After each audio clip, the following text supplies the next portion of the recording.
대중의 돈을 약탈하기 위한 입금 지갑 쟁탈전.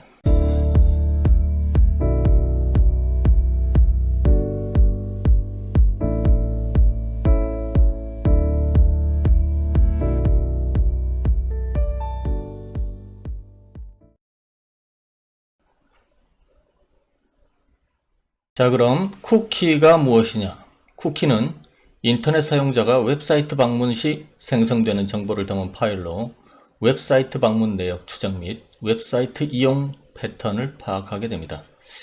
이것은 어디에 쓰는 물건인고, 한번 방문한 웹사이트 방문 후 검색 기록을 유지하거나 사이트의 환경 설정을 저장하는 데 쓰입니다. 흔히 쿠키 수집에 동의하십시오 라고 이렇게 뜨는 경우가 있습니다. 그러면 우리는 무조건 이 수락 및 계속을 눌러야만 그 다음이 진행되게 되죠. 이 정보는 본인 컴퓨터에 그대로 남아서 브라우저 및 창을 닫고 다시 웹사이트에 방문을 해도 재로그인을 하지 않아도 그대로 남아 있습니다. 이 모두가 쿠키를 통해서 이루어지는 웹 환경입니다. 쿠키의 수집 및 보고를 통해 방문자와 웹사이트 간 상호작용을 하여 이를 통계로 활용하여 효율적인 웹사이트 구성을 하기 위해서 이 시스템이 운영됩니다. 이런 식으로 페이스북에서도 쿠키 설정이 필요합니다. 회원님의 브라우저에서 쿠키가 사용되고 있지 않습니다. 계속하려면 브라우저 기본 설정에서 쿠키를 사용하도록 설정하세요. 이 쿠키를 자꾸 사용하도록 만듭니다. 사용해야지만 이 사람이 이 인간이 어떻게 움직이나 모든 것이 남아서 정보로 기록되게 되죠. 자, 그러면 이 쿠키를 이용하는 문제는 무엇인지 한번 보겠습니다. 온라인 광고 시장이 커지면서 웹사이트용 쿠키 수집 동의에 광고 수집 동의를 함께 넣는 사례가 많다는 점을 우리는 알아야 합니다. 사실상 쿠키 수집에 동의하는 것 자체가 내 웹사이트의 활동 내역을 광고 용도로 쓰일 수 있게 허용하는 것에 가깝습니다. 평소 관심 있는 주제에 대한 사이트를 검색하고 나서부터 언젠가 구글이나 페이스북 광고에서 해당 주제가 나타나는 이유도 쿠키 수집에 동의를 했기 때문에 나타나는 겁니다. 해당 정보가 광고 용도로 제공됐기 때문입니다. 구글이 서드파티 쿠키 지원을 중단한다고 예고를 하고 있습니다. 그래서 디지털 광고 업계가 위기감이 고조되고 있습니다. 구글이 앞으로 2년 안에 크롬 브라우저에서 광범위한 사용자 인터넷 활동을 추적할 수 있게 해주는 서드파티 쿠키에 대한 지원을 중단하겠다고 발표하자 광고 업계들이 고민에 빠졌습니다. 서드파티 쿠키는 에드테크 회사들이 이 사이트를 넘나들면서 사용자 행동을 추적할 수 있는 기반 인프라입니다. 서드파티 쿠키를 이용하면 소비자를 추정하여 맞춤 광고를 할 수 있습니다. 구글과 페이스북을 보시면 개인정보 모두 동의의 버튼을 눌러야만 할 수 있게 되어 있습니다. 여기 보시면 약관에 페이스북과 구글은 모두 동의에 체크를 해야만 이 사이트를 이용할 수가 있죠. 카카오나 네이버는 그렇게 되지 않습니다. 방송통신위원회 가이드라인에 따라서 국내 서비스 네이버, 카카오는 가입 시 필수 동의 항목과 선택 항목을 나누어서 이용자가 일일이 직접 체크하도록 하고 있지만 해외 서비스인 구글과 페이스북은 모든 항목을 일괄 동의하도록 하고 있습니다. 이런 비정상적이고 굴욕적인 정책이죠. 사용자가 구글 지도에서 식당을 검색하거나 유튜브에서 동영상을 시청할 때 구글에서는 사용자의 활동에 관한 정보, 이것은 시청한 동영상, 기기 아이디, IP 주소, 쿠키 데이터 위치 등 이런 것들을 모두 수집, 이용할 수가 있다는 것이죠. 구글 가입 시 제대로 읽지 않고 스쳐 지나가는 설명 페이지에는 이런 문장이 적혀 있다. 이런 문장이 적혀 있다는 거죠. 우리는 이런 것을 평생 한 번도 보지 않았을 수 있습니다. 그냥 귀찮아서 지나가든지 절대 어디 보이지 않는 구석에 있겠죠. 서비스 가입만으로도 구글이 사실상 나의 모든 활동 정보를 수집할 수 있다는 뜻입니다.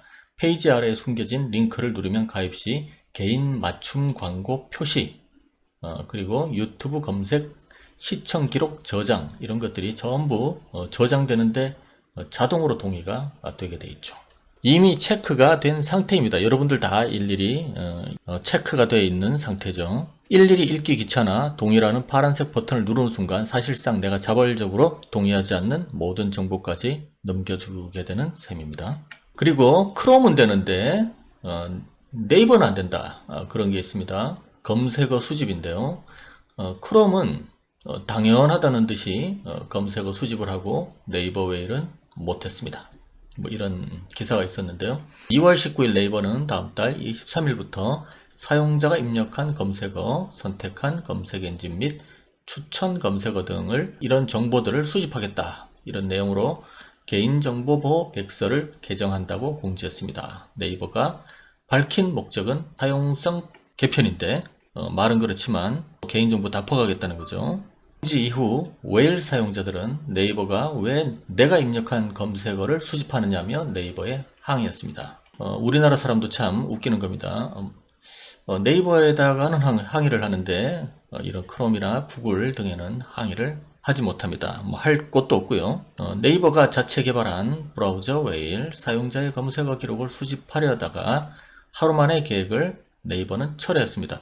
20일 네이버는 사용자에게 심려를 끼쳐 진심으로 죄송하다고 했습니다.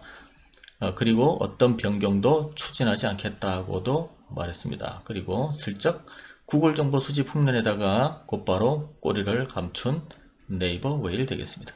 당신의 정보를 구글 계정에 묶어라. 구글의 경우 이메일 내용까지도 자사가 수집할 수 있도록 한 약관이 있을 정도로 매우 개인정보를 강하게 수집합니다. 누군지는 알 필요가 없습니다. 당신의 정보만이 필요합니다. 그러면 대부분의 웹사이트 가입을 이메일로 하는 이유는 무엇이냐? 이메일로 모든 사이트를 가입시킵니다. 그래서 이렇게 여러 페이스북이든 뭐 여러 SNS나 여러 사이트를 여러분들도 아시다시피 이메일로 많이 가입을 하죠. 그래서 구글에 가입된 구글 계정으로 위치, 취향, 개인정보 등을 수집하기 위한 목적으로 이렇게 하나의 이메일로 많은 사이트에 가입하게 된다라는 거죠. 아까 말씀드렸다시피 누군지는 알 필요가 없습니다. 당신의 정보만이 필요할 뿐입니다. 이것은 당신의 아이디 하나로 해결됩니다. 그래서 뭐 이런 아이디 하나가 딱 있으면 여기에 모든 정보가 붙어서 개인정보를 파악하기가 너무 수월해집니다. 이런 메일 주소 하나만 있으면 이것은 흡사 감옥의 죄수 번호만 알면 되는 것처럼 이 계정 하나에 모든 개인정보가 따라다니게 됩니다. 자, 여기 보시면 우리가 구글에서 얼마나 많은 정보들이 여기에 노출되고 있는가 뭐 엄청나게 많습니다. 이런 컴퓨터 사진 장비 무슨 어디 항공 여행 대표적인 것을 보자면 몇 살이냐 제 건 아닙니다. 몇 살이냐, 남자냐, 여자냐, 그리고 개를 키우느냐, 고양이를 키우느냐, 그리고 결혼을 했느냐, 가계 수입은 어느 정도냐, 주택을 소유했느냐 안 했느냐, 그 다음에 학력이 어떻느냐, 회사는 어떤 회사를 다니느냐, 뭐 이런 것들을 다 추적하게 되죠. 그리고 하루 종일 내가 이렇게 걸어 다니고 차 타고 다니는 모든 행로가 여기에 다 기록이 됩니다. 그래서 어디에서 뭘 먹었다, 어디에서 누굴 만났다 이런 게 여기 다 정보가 기록됩니다. 그래서 이렇게 모인 많은 정보들은 맞춤형 광고에 쓰이게 되는데요. 이 맞춤형 광고의 3대 소스는 관심사, 시간대, 위치입니다. 그래서 어떤 것에 이 사람이 관심을 가지고 흥미거리를, 취미를, 그리고 어떤 동호회를 어떤 시간에 몇 시간, 뭐 일주일 단위로, 뭐 주기적으로 그 위치에서 무엇을 했다는 게 나오게 되겠죠. 그렇게 해서 모든 정보가 모이게 되면 맞춤형 광고가 실시되게 됩니다. 나의 SNS에서 정보를 제공하게 되는데요. 여러분들은 어떤 웹사이트, 만화 사이트, 뭐 예를 들어서 웹툰 사이트, 그 다음에 뭐 낚시 사이트, 뭐 어떤 사이트에 있는데 이 사이트에 로그인을 할 때 귀찮으니까 페이스북 로그인, 네이버 로그인, 뭐 이런 로그인을 하는데 어떤 소셜 네트워크 그 계정을 그대로 이용을 하게 되죠. 그래서 소셜 로그인을 하게 되면 어떤 현상이 일어나게 되느냐 이것을 한번 보시겠습니다. 우리가 가장 대표적인 게 카톡 아이디로 로그인을 하고 페이스북, 네이버, 구글 이렇게 하게 됩니다. 그런데 여기서 웹사이트에 로그인을 하는데 소셜 로그인 이런 것들을 대체로 로그인을 하게 될 때 소셜 로그인은 간편하지만 개인정보 제공이 자동으로 됩니다. 그래서 구글은 3개 정도를 나의 개인정보를 퍼주고 네이버는 최대 7개, 카카오는 최대 5개를 웹사이트로 정보가 제공이 되게 되는 거죠.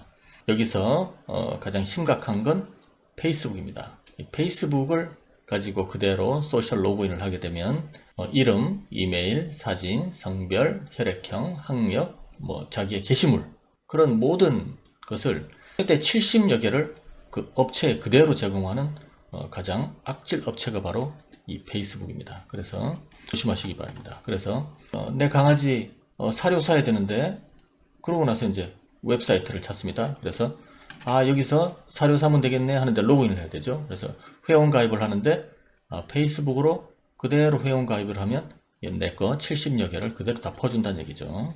다음은 중국이 만든 틱톡의 심각한 정보 유출 사례입니다. 요즘에 국가적으로 개인적으로 틱톡이 굉장히 문제가 많다. 정보 유출에 문제가 많다고 보도가 많이 나오죠. 우리 정부가 최근 국내에서 인기를 끌고 있는 중국 애플리케이션 틱톡의 개인정보 유출 가능성에 대한 조사에 착수한 것으로 확인되었습니다. 앞서 미 육군과 해군이 사이버 보안 위협을 이유로 틱톡 사용을 아예 금지했습니다. 그리고 우리 정부의 조사 결과에 따라 틱톡 논란이 걷잡을 수 없이 커질 전망입니다. 우리 정부도 조사를 했다는 얘기죠. 중국 스타트업 바이트댄스가 서비스하는 틱톡은 15초짜리 짧은 영상을 토대로 소통하는 소셜 네트워크 서비스입니다. 틱톡은 클립보드에까지 무단 접근한다는 그런 소식입니다. 개인정보 유출 논란이 많았던 중국 바이트댄스의 소셜 네트워크 서비스 틱톡이 사용자가 스마트폰에 입력한 내용을 몰래 가져가고 있다는 사실도 드러났습니다. 틱톡은 이용자 정보를 가져간다는 사실을 명확히 고지한 적이 없습니다. 가져간 정보를 어디에 사용하는지도 알려지지 않았고요. 이 같은 사실은 애플이 새 아이폰 운영체제 iOS 14 버전을 공개하면서 드러났습니다. 이 클립보드 무단 접근을 다시 사건을 재정해보면 내가 홍길동 사랑해라는 어떤 문자를 핸드폰에서 복사를 하죠. 그리고 클립보드라는데 복사가 됩니다. 홍길동 사랑해 이렇게 복사가 되겠죠. 그러면 우리가 그 복사한 것을 카톡이나 다른 문자나 이렇게 붙여넣기를 합니다. 그래서 홍길동 사랑해 이렇게 클립보드에 올려놓은 걸 모두 가져간다는 얘기죠. 굉장히 대단한 놈들입니다. 남들의 이제는 이메일에서 구글이 이메일을 무조건 열람할 수 있는 그런 동의를 구하는데요. 이것들은 도대체 남의 아주 사사로운 메모까지 다 걷어간다는 얘기입니다. 그리고 이런 개인정보와 어떤 패턴의 관계는 AI가 발전하면서 더욱 심각성을 드러내고 있습니다. 그래서 AI의 컨텐츠 패턴 학습과 그에 따른 우리 인간들의 의존도에 대한 얘기입니다. 플랫폼에 AI가 침투합니다. 그래서 개인의 행동을 학습하고 개인의 컨텐츠를 소비하거나 행동하는 패턴을 학습합니다. 그래서 인간이 하는 그대로 이렇게 패턴을 학습한 다음 딥러닝이라고 그러죠. 이렇게 학습한 다음에 더 의존도가 높은 플랫폼으로 진화합니다. 그래서 1시간 보던 사람이 2시간 보게 만들고 2시간 보던 사람이 3시간, 4시간 보게 만들고 더 유튜브나 아니면 네이버나 어떤 플랫폼에 굉장히 충성하게 만드는 거죠. 그래서 시간이 지날수록 각 개인의 맞춤형 서비스가 만들어지고 다시 이것은 그 플랫폼에 더 충성하게 만드는 효과를 가져오게 됩니다. 더 나아가서 플랫폼에 의존하는 사람이 많아지면 많아질수록 전 세계화가 되고 독점성은 더욱 커집니다. 그래서 개인정보 수집을 통한 우리는 통제를 받게 되는데요. 이 과정에서 이 AI의 패턴 학습과 의존도에 관한 이 과정에서 개인정보를 빼내어 수집하고 AI를 SNS에 침투시켜 학습을 하게 되면 학습을 한 AI는 대중의 행동 패턴을 원하는 방향으로 컨트롤할 수 있는 역량을 가지게 된다. 굉장히 무서운 얘기죠. 자, 그러면 데이터와 관련된 우리의 여러 가지 사업을 한번 보겠습니다. 과거에 이 생산의 3요소가 있습니다. 그것은 토지, 자본, 노동력, 근현대까지도 이런 3대 요소가 있었죠. 생산의 3대 요소가. 그런데 현재 디지털 자본주의로 넘어오면서 토지는 인터넷망이 되고요. 자본은 데이터가 됩니다.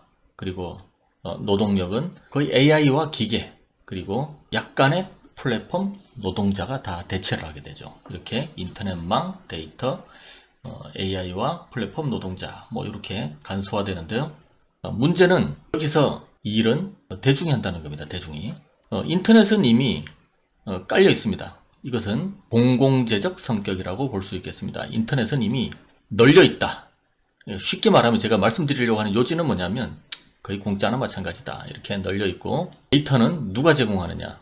옛날에는 자본가가 자본을 냈지만 지금은 대중의 무료 노동에 의한 데이터가 생성됩니다. 이것이 바로 그들이 수익을 내는 가장 기초적인 모델이라고 할 수 있겠습니다. 그래서 일은 대중이 하고요. 그 다음에 이렇게 보시다시피 기계와 소수의 노동자, 그래서 로봇이나 그 AI, 그리고 플랫폼을 돌리는 몇 명의 노동자만 있으면 디지털 자본주의 시대의 플랫폼 사업에 상당히 거저먹기식 사업을 용이하게 할 수 있다는 것입니다. 이것은 SNS 모두가 그렇죠. 결국 유튜브도 우리가 일을 하고, 네이버 블로그도 우리가 일을 하죠. 그 다음에 페이스북도 우리가 일을 하죠. 모든 SNS는 우리가 노동을 하고 재주는 곰이 부리고 돈은 주인이 먹습니다. 네, 그런 간단한 이치죠. 다음은 입금 지갑 전쟁입니다. 이 입금 지갑 전쟁이 뭐냐면 요즘에 뭐 네이버 통장, 무슨 통장 하라고 연락이 엄청 많이 옵니다. 이제 토스라든가 카카오뱅크, 요즘에 또 업비트와 연계된 K뱅크, 미친놈들 진짜. 그래서 이런 테크핀, 핀테크 요즘에 난리가 났죠. 그래서 입금 지갑 전쟁입니다. 이게 입금 지갑 전쟁. 이거를 하려면 문제는 뭐냐면 여기서 이 사람들이 상품을 팔려고 하겠죠. 이 상품을 사야 되는데 뭐 지갑에 돈이 있어야 뭘 사든지 말든지 하겠죠. 그래서 어떻게 해서든지 이 통장에 돈을 넣으려고 합니다. 그래서 입금 지갑 전쟁이다. 이렇게 제가 붙여놨죠. 그래서 이걸 하는데 미래에는 아이디가 너무나 중요하다라는 말씀을 드리는 겁니다. 인간 정체성의 아이디화. 이것은 제가 뭘 말씀드리는 거냐면 아까 말씀드리는 것처럼 인간을 죄수번호처럼 0001, 0002 이렇게 하나의 계정을 통해서 인간의 정체성을 구분짓는 겁니다. 그래서 여기서 말하는 아이디는 계정이겠죠. 계정. 네, 어떤 계정이냐. 그래서 뭐 계정을 도용했든 뭘 했든 거기에 묶여있는 많은 개인정보들이 중요하다는 거겠죠. 이것이 커밍순이다. 그래서 지금 국가적으로 하는 것들이 DID 사업이 있다라는 것입니다. DID라고 하는 것은 탈중앙화 신원증명입니다. 그래서 이건 맨날 탈중앙화 하는데 Decentralized Identity입니다. 그래서 이 신원증명 DID 사업은요, 데이터의 주권은 개인에게 있다. 이렇게 아주 이론적으로는 굉장히 멋진데 개소리죠, 완전히. 그래서 데이터의 주권은 개인에게 있다 하면서 개인에게 줍니다. 개인에게. 그래놓고 아까처럼 무슨 동의만 하면 다 이렇게 날아가게 만들어놨어요. 그래서 이전 방송 때부터 계속 강조하고 말씀드리던 이 탈중앙화의 내용은, 의미는 각국 정부와 중앙은행의 통제에서 벗어난 새로운 거대 중앙으로의 해처 모여를 바로 탈중앙화라고 볼 수 있겠습니다. 그래서 신원증명 DID 사업은 데이터의 주권을 금융세력에게 주고 싶다. 이게 직역이죠, 직역. 직역하면 금융세력에게 우리 백성들의, 국민들의 데이터 주권을 금융세력에게 넘겨주고 싶어요. 이게 직역입니다. 이것이 의역이죠. 너희들에게 주겠다. 너희들의 권리는 너희들에게 주겠다. 너희들의 권리는 너희들에게 주겠다. 그리고 마이데이터 사업이 있습니다. 이것은 무엇이냐면 내 데이터 같으나 남의 손에 있게 됩니다. 아주 쉽게.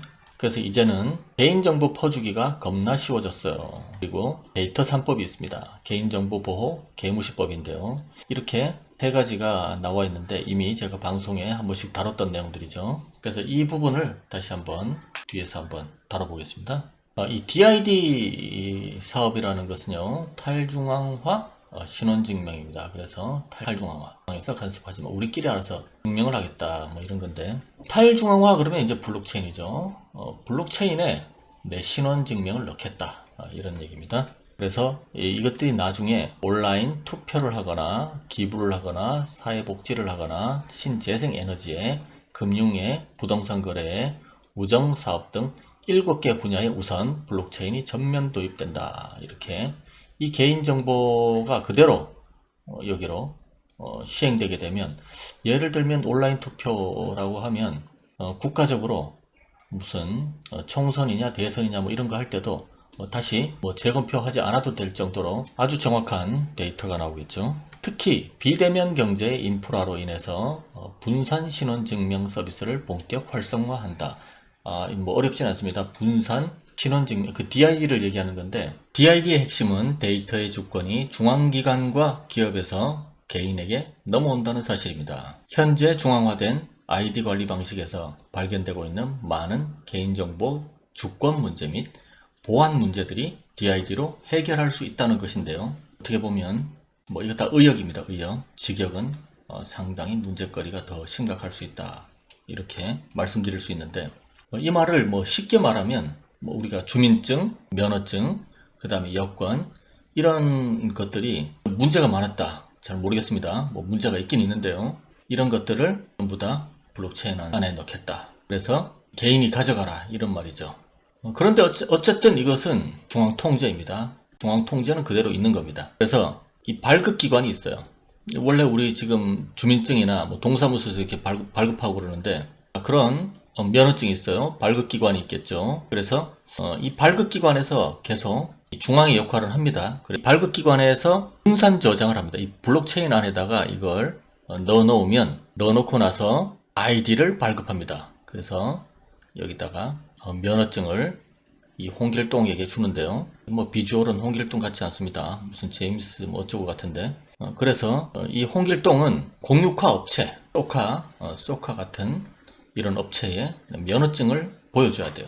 그래서 이 분산 아이디, 이 아이디를 여기다가 제출하고 이것이 맞는지 안 맞는지 이 신원 확인을 이 블록체인에서 하게 된다. 사실 저는 이제 처음부터 블록체인은 없어도 된다. 없어도 되는 어떤 존재가 지금 인간에게 왔다. 제가 이런 생각을 하는 게 굳이 저렇게 하지 않아도 되고 굳이 암호 앞에 암호를 걸어서 이 돈을 만들지 않아도 된다. 저는 그렇게 보고 있는데 문제는 금융 세력의 큰 그림, 이 큰 그림을 그리려고 하다 보니 여러 가지 자기들 이 전략에 맞는 많은 이 구성 요소들이 짜집기가 되어야 된다. 이런 거죠. 그 이런 것도 저는 마찬가지라고 생각합니다. 이렇게 굳이 뭐하러 이렇게 하느냐. 그러니까 이렇게 블록체인이라는 이 의미를 정말 정확히 쓰려고 하면 이게 왜 필요합니까? 이게 발급기간이 어이가 없네. 이거 왜 이렇게. 이것은 흡사 예전에 제가 방송에서 말씀드렸던 수소차. 이것이 천연가스에서 수소를 만들어내죠. 한 단계 더 거쳐야 돼요. 비용이 들잖아요. 굳이 왜 또 수소를 다시 만들어가지고 이 수소차에 넣냐 이거죠. 이 이유를 말씀드렸죠, 저번에. 이런 맥락인 것 같은데, 아무튼 다음 장으로 넘어가 보겠습니다. 자, DID의 과제가 있습니다. 다시 제가 이 DID에 좀 헷갈리니까 DID에 대해서 다시 말씀드리자면 주민증, 교통면허증, 여권 이런 것을 블록체인 안에 올린다. 내 이런 증명서가 블록체인 안으로 들어간다. 이게 DID입니다. 어려운 단어는 아니고요. 그래서 DID는 개인이 관리 주체냐 이런 문제죠. 아니니까 제가 이렇게 동글뱅이를 쳐놨겠죠. 자, 우리는 지금도 스스로를 인정하기 위해서 특정한 신뢰의 근원의 바탕을 두고 있는데 이것을 트러스트 앵커라고 합니다. 이것은 국가가 그 대표적인 기관인데 나의 국적, 생년월일 등을 증명하기 위해서 국가가 인정하는 주민등록증, 여권, 운전면허증 등을 사용함으로써 내 인증에 대한 신뢰의 근원이 국가에 있다는 것을 입증하는 것입니다. 그러니까 국가가 나라는 걸 인정해준다 이런 얘기죠. 그런데 DID에서 검증 주체는 바뀌지 않는다. 그러니까 블록체인으로 가더라도 검증 주체가 안 바뀐다는 얘기죠. 그러니까 국가나 신뢰기관으로부터 이 검증받아야 되는 건 똑같다. 현재의 신원 인증 패러다임은 태생적이면서도 신뢰기관으로부터 부여된 특성에 절대적 신뢰를 두고 있는데 이런 이유로 아직까지는 국가, 금융기관, 통신사, 학교 등 나의 특정 정보에 대해 권한을 가진 주체가 검증해주지 않으면 신뢰할 만한 신원 정보로 확정하기 어렵습니다. 그러니까 아직도 검증 주체는 바뀌지 않는다. 이런 신뢰기관 바뀌지 않는다는 거죠. 이 신뢰기관들이 나중에 검증을 해준다는 거죠. 그리고 프라이버시 위협이 있습니다. 더불어 탈중앙 신원 인증이 추구하는 프라이버시의 강화, 프라이버시가 강화돼야 되는데 현재로서는 크게 기대하기 어렵다. 이 말은 뭐냐? DID 사업을 하자. 그 다음에 개인에게 인증 주체가 되게 해주겠다. 뭐 이런 소리를 해놓고 프라이버시는 기대하기 어렵다. 이것이 목적이죠, 목적. 자, 이것이 이제 계속 뒤로 가면 나오는데, 개인정보를 온체인에 올리는 것은, 이 블록체인 상에 넣는 것은 프라이버시 측면에서 매우 큰 위험을 내포하고 있다. 이 물리적 저장소로서 인터넷에 연결되지 않는 개인 디바이스에 저장하는 것이 가장 안전하겠지만, 뭐 USB 같은데 인터넷에 연결하지 않는 곳에 내가 저장하는 게 가장 안전한데, 지금 안전하지 못한 짓거리를 한다, 이런 얘기죠. 그래서 결국 검증의 특정 시점에 인터넷과 연결이 필요하다. 그래서 어쩔 수 없이 내 정보가 인터넷에 딱 하고 연결된다는 겁니다. 이거 어쩔 수 없이. 그래서 그 연결시켜 놓으면 다 퍼간다는 얘기죠. 이 연결시키는 그 순간에 개인이 정보 관리에 온전한 주체가 되는 것도 아직은 쉽지 않은 일이다. 그런데 지금 추진을 하고 있죠, 이미. 그러면 도대체 신원인증, 신원인증을 왜 블록체인에 올리는가? 왜 이렇게 자꾸 억지로 뭔가를 하려고 하는가? 우리는 화폐개혁 일부에서 이것을 본 적이 있습니다. 탈중앙화의 뻔뻔한 속셈, 이 대중을 속여라. 여기서 비트코인을 시작으로 대중에게서 모인 탈중앙화, 우연이든 작전이든 탈중앙화라는 것이 금융 세력에 장악당했다. 이런 것을 우리가 보았습니다. 탈중앙화냐? 블록체인 산업과 암호화폐 산업은 이미 금융 세력에게 장악된 상황이다. 이거 뭐 몇 번 제가 방송에서 여러 차례 합리적 근거를 제시하면서 말씀드렸죠. 이것을 한번 복습하자면, 탈중앙화라고 하는 것은 중앙정부나 중앙은행의 통제를 받지 않는 시스템입니다, 원래. 그런데 이 세력이 이걸 가만히 놔두겠습니까? 그렇지 않죠. 이것은 영국 금융 세력이 미국의 중앙은행을 사설법인으로 만들면서 시작된 그들만의 독특한 문화로, 이 문화가 뭐냐? 영국이 있었죠. 미국이 있었죠. 그래서 미국이 영국의 식민지였다가 나중에 독립합니다. 이렇게 독립을 하는데 전쟁을 해서 미국이 이겼죠. 미국이 영국과 전쟁에서 이겼으나 중앙은행이 로스차일드 집안과 록펠러 집안의 작당으로 이루어졌다는 증거는 이미 화폐개혁 일부에 제가 전달했습니다. 그래서 결과적으로는 미국의 중앙은행이 독립을 하지 못한 그 상태가 바로 탈중앙화다. 제가 이렇게 말씀드렸죠. 미래 기술이라는 이미지를 덮어 씌워서 전 세계를 탈중화하는 작업이 바로 블록체인이다 라고 볼 수 있습니다. 블록체인의 탈중앙화를 통해서 전 세계의 시민들은 본인의 국가에서 벗어나서 금융 세력이 만든 세계의 개인정보와 함께 금융 시민으로 묶여나갑니다. DID 사업을 통해서 나의 정보가 블록체인 상에 들어간다는 뜻은 그 금융 시민이 되는 과정으로 앞으로 있을 미래 개인정보 퍼주기의 베이스 캠프가 됩니다.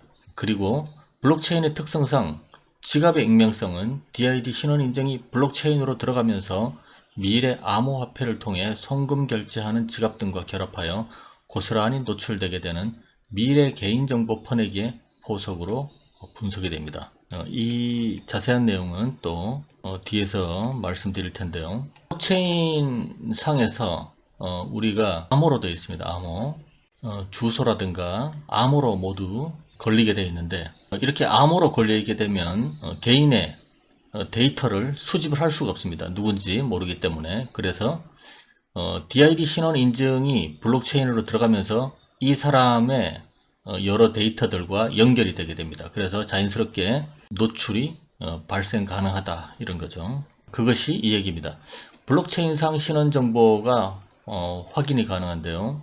블록체인상에서 누가 어디로 보냈는지가 기록되긴 하지만 위에 그림에서 보시는 것처럼 개인은 특정되는 것이 아니라 복잡한 주소의 형태로 나타나게 됩니다. 그래서 이렇게 복잡한 주소의 형태로 나타나는 것들을 확인할 수가 없습니다. 그래서 이 DID 신원 인증이 블록체인 상으로 들어가면 내 많은 데이터들과 자동으로 결합을 하게 되죠. 그래서 이 사람이 누군가, 그래서 개인정보를 잘 캐낼 수 있다라는 것이죠. 그리고 이 정도 수준으로는 프라이버시가 완벽하게 보호된다고 할 수가 없습니다. 그래서 이 얘기는 뭐냐면, 뭐 암호화 정도 건다고 해서 프라이버시가 완벽하게 보호된다고 할 수 없다.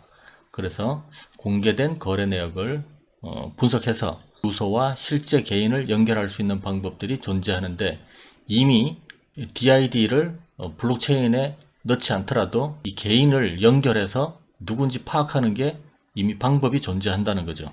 심지어 최근에는 비트코인 거래 내역을 분석하여 실제 소유주의 신원을 밝혀내 이를 사법기관이나 은행에 제공하는 기업, 예를 들어 체인널리시스의 리액터까지 등장하고 있습니다. 이러한 점으로 미루어 보아서 비트코인의 복잡한 주소가 완전히 신원을 감춰줄 수는 없을 것이다. 여기에 DID까지 가세하면 훨씬 빠르고 쉽게 신원을 캐낼 수 있다 라고 말씀드릴 수 있습니다. 블록체인은 원래 공공장부입니다. 공공장부. 이렇게 공공. 그래서 공공장소에다가 내 개인 베이스 신원을 여기다가 집어넣는 이런 작업이 DID 작업인데요. 이런 의도가 있다는 거죠. 블록체인 상에서 송금과 결제를 통해서 이 사람이 무엇을 하고 있나, 어떤 짓을 하고 있나, 이런 게 이미 노출이 될 수 있습니다. 식품 구매 목록부터 성인용품 구매 내역까지 사생활과 밀접한 구매 내용이 누구에게나 공개되는 것을 바라는 사람은 아마 없을 것입니다. 블록체인상 신원이 밝혀진다면 이러한 민감한 개인정보가 다 공개될 위험이 있습니다. 사실 다 된다고 봐야죠. 미국 국가안보국 NSA에 유출된 문건에 따르면 자체 프로그램을 이용해서 블록체인의 공공장부성을 이용하여 비트코인 거래 당사자를 전 세계적으로 추적하고 있을 뿐 아니라 사용자의 핵심 데이터에 접근하여 개인의 패스워드, 인터넷 활동 내역, IP 주소 등을 모두 알 수 있다고 한다. 이미 이런 방법들이 이미 있습니다. 그래서 안심할 수 없다. 개인과 기업 그리고 국가의 모든 정보를 블록체인상으로 옮기려고 지금 하고 있습니다. 개인은 DID 사업을 통해 모든 개인정보가 정확하게 그 사람인 것을 확인해주는 더욱 쉽고 빠른 시스템으로 국민을 금융 세력에게 팔아먹는 특수한 조치가 되겠습니다. 물론 프라이버시 스마트 컨트랙트 기술이 있긴 하지만 이건 역시 금융 세력의 목적에 맞게 설계될 것이라고 저는 보고 있습니다. 다음은 데이터 3법을 통한 백성정보 팔아먹기에 대해서 보시겠습니다. 이 데이터 3법을 목표화시켜 놓은 겁니다. 개인정보가 있고요, 가명정보가 있고 익명정보가 있습니다. 그런데 이 가명정보와 익명정보는 이미 금융세력이 그다지 중요하게 여기지 않는 겁니다. 이 개인정보는. 일동이 누구냐 이런 게 중요하지 않습니다. 그 사람은 금융세력이 알고 싶어하는 것은 나의 이름과 누구냐가 아니다. 이미 우리에게 주어진 흡사 죄수번호와 같은 아이디가 존재한다. 아까 말씀드렸죠. 그 아이디의 주인이 정보를 내놓으면 되는 것이다 라는 것이죠. 그러니까 이 가명정보나 익명정보는 상관이 없습니다. 그 개인정보를 주지 않더라도 이 두 개를 가지고 그 당사자를 정확히 찾아내고 자기가 하고 싶은 어떤 상품을 팔거나 어떤 목적에 부합하는 일을 할 수가 있다는 것이죠. 어쨌든 한번 보겠습니다. 이 개인정보가 이렇게 드러난 것들을 어떻게 쓸 수 있느냐. 특정 개인에 관한 정보, 개인을 알아볼 수 있게 하는 정보가 되겠습니다. 이것은 활용 가능 범위가 사전에 구체적인 동의가 있으면 범위 내에서 활용이 가능하다라는 것이고요. 가명 정보는 추가 정보의 사용 없이는 특정 개인을 알아볼 수 없게 조치를 해놨습니다. 추가 정보 없이는 누군지 알아볼 수 없다. 그리고 이것은 통계 작성, 상업적 목적, 연구, 산업적 연구에 그 다음에 공익적, 기록, 보존 목적 등에 쓰일 수 있습니다. 그러니까 이렇게 다 쓰겠다는 얘기죠. 상업적, 그 사람의 우리 개인들의 정보를 상업적 목적에 편리하게 쓰겠다는 얘기죠. 그리고 익명 정보는 더 이상 개인의 정보를 알아볼 수 없게 조치를 한 것입니다. 이것은 개인 정보가 아니기 때문에 제한 없이 자유롭게 활용할 수 있다고 하는데요. 아까 말씀드린 것처럼 이것이 계정만 있으면 됩니다. 그래서 현재에도 많은 기업들은 개인정보 실명이나 누구냐에 대해서 관심이 없습니다. 그래서 지메일 하나면 이것을 다 확인할 수 있죠. 그래서 가명정보와 익명정보는 속임수라고 볼 수 있겠습니다. 다음은 암호화의 무용지물 가능성에 대해서 알아보겠습니다. 성명, 주민번호, 이메일 주소 등을 암호화하는 경우 이 블록체인에 들어갈 때 암호화된다는 얘기죠.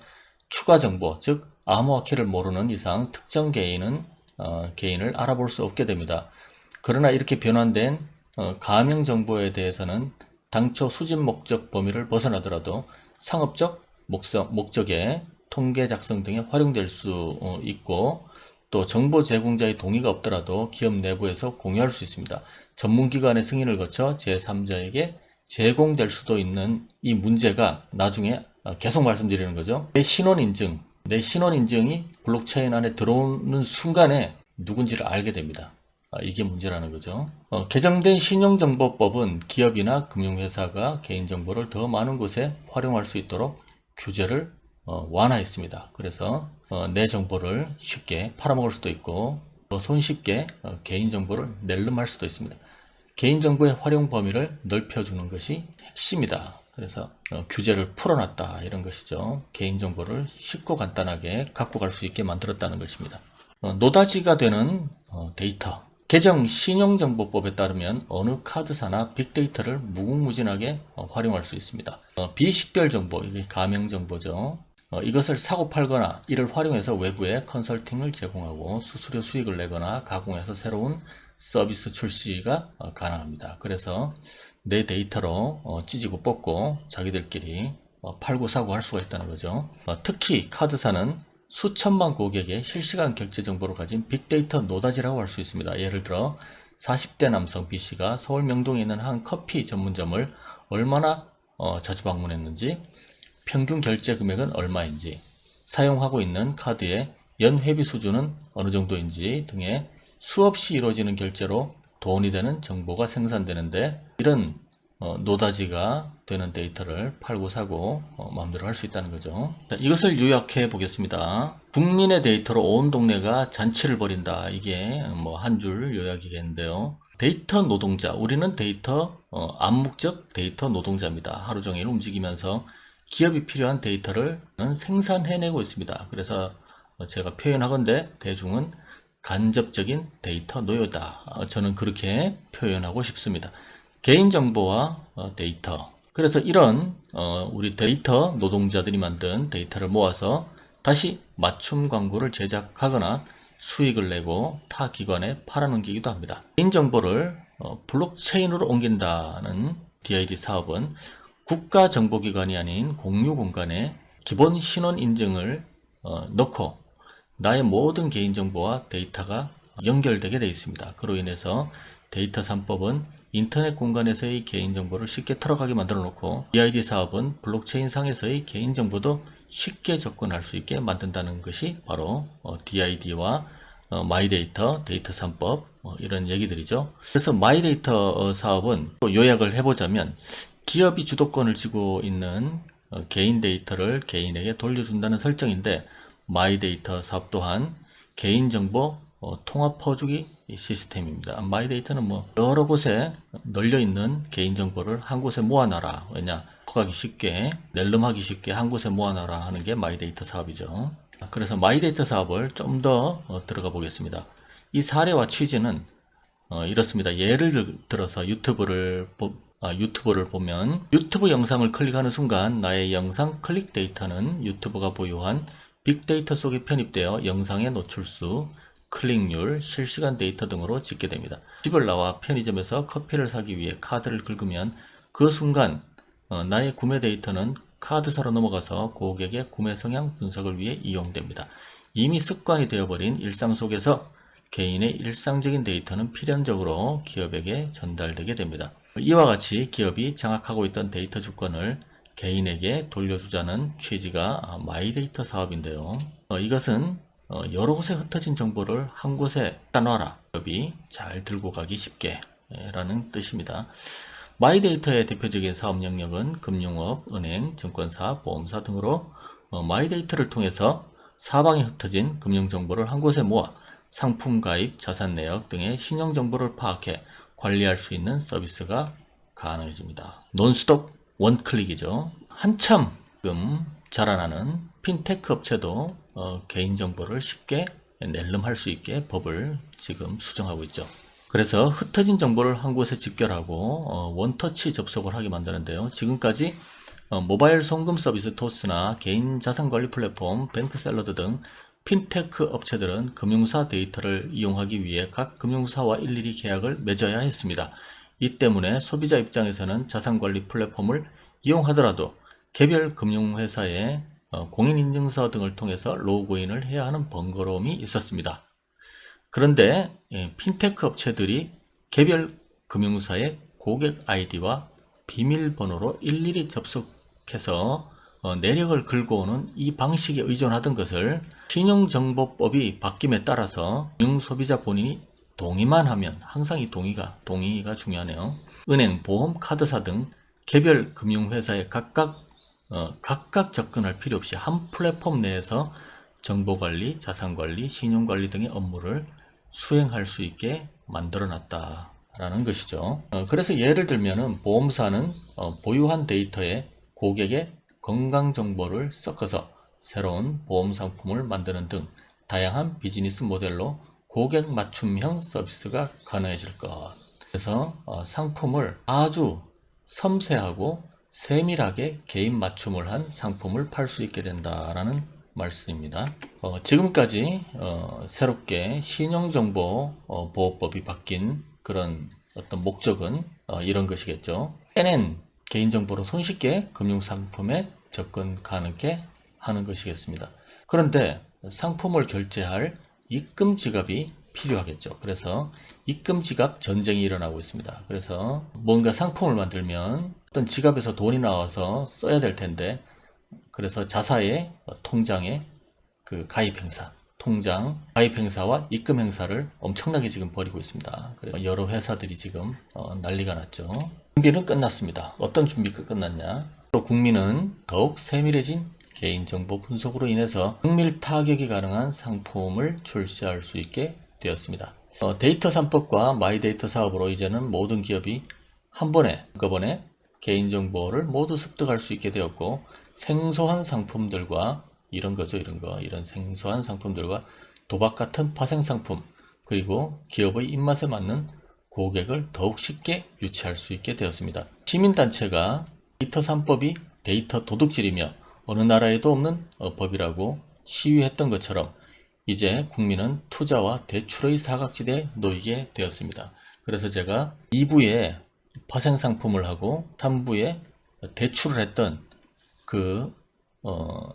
제 방송의 어떤 중간 목적지대가 바로 여기가 되겠죠. 그래서 이런 상품들을 소비자의 손바닥 안에 바로바로 연결시키는 그런 준비가 끝났다라는 것이죠. 그래서 이 준비가 끝나야 이라든가 코인이라든가 주식이라든가 뭐 여러 가지 파생 상품이라든가 어떤 펌핑을 할 때 이제는 많은 개미들을 더 손쉽게 동원할 수 있다라는 것이죠. 그리고 듣도 보도 못한 상품들을 만들어서 이런 파생 상품을 원금이 없어질 때까지 노력하겠습니다. 이렇게 열심히 팔아제낄 수 있습니다. 그리고 모든 금융위기의 주범은 대출이었죠. 그래서 고객님을 기다립니다. 이렇게 앞으로 무시무시한 개미털기의 준비가 끝났다. 이 준비는 또 달러의 자산가치 이동의 어떤 수단으로 쓰일 수도 있다라는 것입니다. 네, 경축이죠. 금융세력이 만든 블록체인 세상. 이제 지구는 하나입니다. 글로벌 금융시민이 되신 것을 축하드립니다. 지금까지 드렸던 말씀을 간략하게 이렇게 도표로 해놨습니다. 이분은 국제금융호구 개인 홍길동 씨입니다. 그래서 이런 개인 아이디와 데이터 생산을 모르게 개인들이 하게 되면 블록체인에서 개인 아이디와 개인 데이터의 자동 결합이 되고 데이터 착지와 신원 인증 등으로 기업과 은행들은 쉽고 간편하게 개인정보를 한꺼번에 낼름하게 되고, 이것을 다시 생산되죠. 상품을 생산하고 상품이 완료되면 또 상품을 구매하고, 이런 잘 말아드릴게요 라는 표에 맞게 이 국제금융호구는 굉장히 여러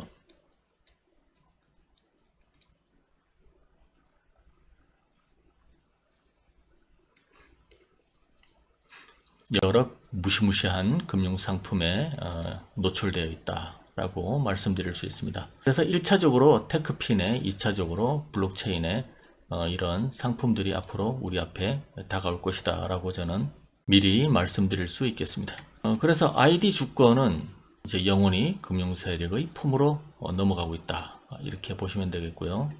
다음 시간은 화폐개혁 시리즈 마지막 5부입니다. 5부에서는 자산가치의 종착역, 그러니까 화폐개혁이라는 것이 물질적 그리고 가시적으로 우리 눈앞에서 어떤 화폐가 짠 하고 어떤 달러가 뭔가로 휙 바뀌는 그런 부분이 아니라 가치 이동이라고 생각하고 있습니다. 가치 이동. 그래서 A라는 곳에서 알맹이를 빼고 껍데기를 만든 다음에 그 알맹이가 B로 이동하는 그런 B, 여기에 B의 종착역은 어디냐, 이것을 다음 5부에서 방송 드리겠습니다.